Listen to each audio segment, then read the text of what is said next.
Hello, everyone. My name is Tom Gallagher. I am an associate with Chartwell Law. Welcome to the second installment of our weekly discussions for employer guidance to deal with the current COVID-19 pandemic.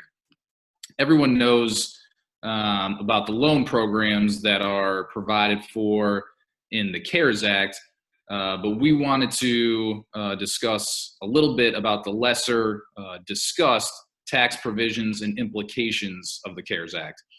So first, I will discuss the tax credit that's available to employers for maintaining employees on their payroll despite COVID-19 related economic hardships. Specifically, employers can receive tax credits equal to 50% of qualified wages paid to their employees up to $10,000 per employee. Now, this credit only applies for qualified wages paid after March 12th, 2020, and before January 21st, 2021. The maximum credit for eligible employees for qualified wages paid to an employee is $5,000. So in other words, eligible employers may be able to obtain tax credits up to $5,000 per employee.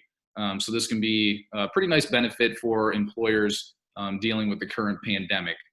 I will now send it over to Jonathan Spadea, my colleague, to discuss Social Security tax implications. Thanks, Tom. Another important provision that employers need to know about is the Social Security taxes deferral portion. You need to know this is not a complete relief. Employers will need to pay back taxes eventually, but in short, this year, if you're a qualified business, basically one that's been impacted by the COVID-19 pandemic, you can defer Social Security taxes, which are paid as payroll taxes this year. The first half of those deferred Social Security taxes, as well as next year's taxes, will be due by December 31, 2021, with the second half of the deferred taxes deferred until December 31, 2022. Another important provision employers need to know about. And to finish this off, I'll pass it to Rob. Hi, everyone. My name is Rob Baker. I'm a partner at Chartwell Law.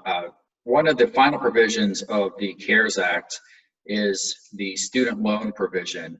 Essentially, the Act outlines that employers may pay on behalf of employees student loans totaling up to $5,250 on a tax-free basis through December 31 of this year until the end of the year. The question is, why would employers want to do this?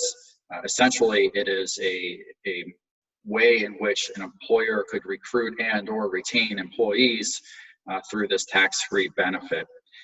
It's important, I think, for all of us to note that we are not tax attorneys, we are employment attorneys.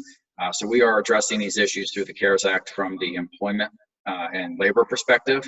But these are some useful tools, I think, for employers moving forward as the economy begins to reopen, looking at ways to manage the employee workforce, but also the expenses that are associated with employees. I hope you tune in next week when we discuss yet another topic in how employers can navigate through the COVID-19 crisis and the slow reopening of our economy. Until next time, thank you.